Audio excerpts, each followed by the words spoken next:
नमस्कार मित्रांनो, माझं नाव आहे ईशान्वी भूषण पाटील आणि माझ्या बहिणीचं नाव आहे प्रिशा भूषण पाटील. तर आज आपण बनवणार आहेत सोलकढी. उन्हाळा आल्यावर तर सगळ्यांना सोलकढी आठवतात, कारण की एवढी ऊन तर असतं. तर चला आपण सोलकढी बनवूया. ती मी तुम्हाला सोलकढीचे साहित्य सांगते. हे ओलं खोबरं, साखर, थोडंसं मीठ चवीनुसार, कोथिंबीर, लसूण, अद्रक, जिरा आणि मिरची आपल्याला सध्या एकच घ्यायची. आणि आम्ही थोडं कोकमचं गर करायला घेतलं आहे. चला आता आपण बनवूया. चला आता बनवूया सोलकढी.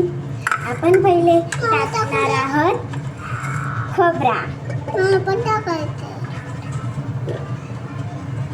चला टाका.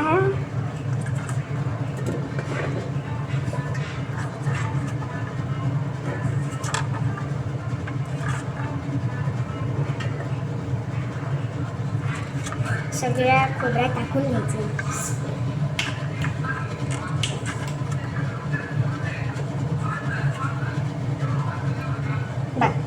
आता हे टाकल्यानंतर आपण टाकूया लसूण, थोडंसं अद्रक,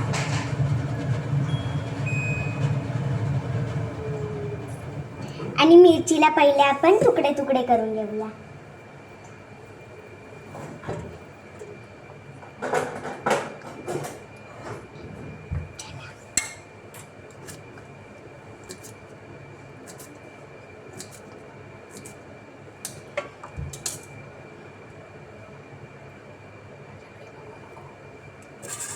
थोडीशी साखर पण टाकायची.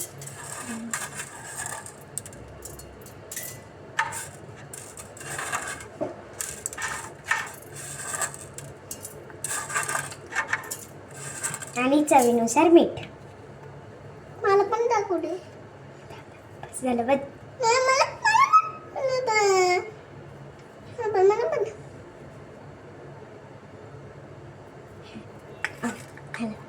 जिरा,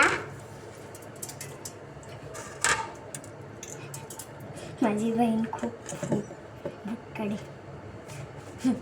आता आपण हे मिक्सरला लावूया. मिक्सरला लावण्यासाठी आता आपण हे ग्राइंडर टाकूया. आमच्याकडे मिक्सरसाठी वेगळा कंपार्टमेंट आहे. हे करण्यासाठी माझी आई माझी मदत करणार आहे.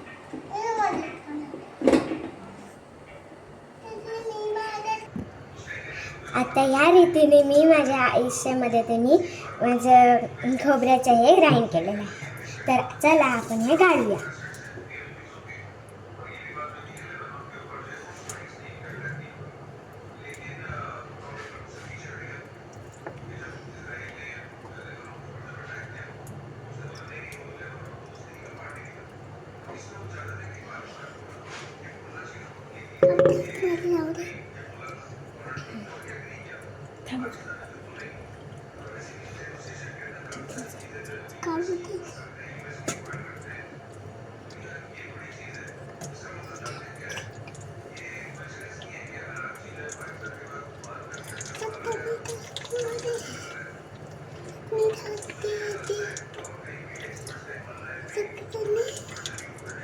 आई चटणी आहे. चटणी नाहीये, ते खोबऱ्याचं ना.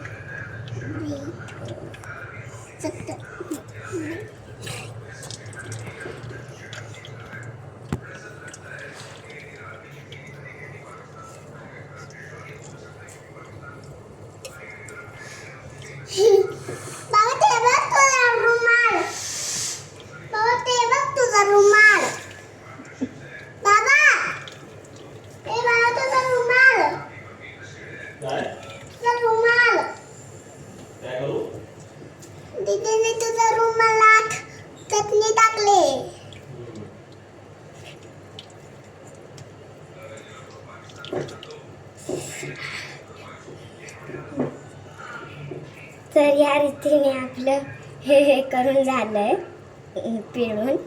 तर आपण ह्याच्यामध्ये जे हे राहिलं आहे ते ग्राइंडमध्ये टाकून परत हे करूया, ज्याच्याने आपल्याला अजून हे भेटेल.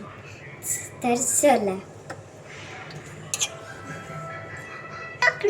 तर आपली सोलकढी रेडी झालेलं आहे आत्ता. आणि आपलं जे कोकमचं घर आहे ते पण रेडी झाले. हे तुम्हाला डाऊन डाऊन वाटू शकते, कारण की हे आम्ही घरीच बनवलं आहे. ह्याच्यात कोणत्याही प्रकारचे रंग मिळवले नाही. तर आपण आता ह्याच्यात टाकूया.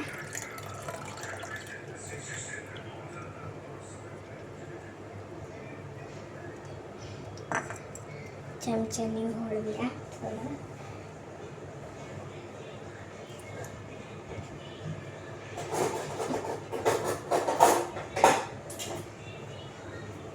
चला,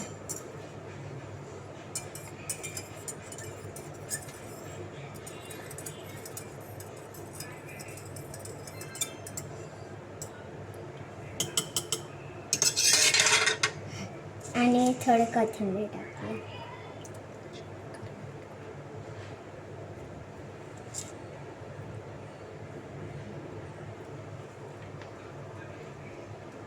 आता ह्या प्रकारे आपली सोलकढी रेडी आहे. ही तुम्ही बनवून बघा, तुम्हाला खूप आवडणार आहे.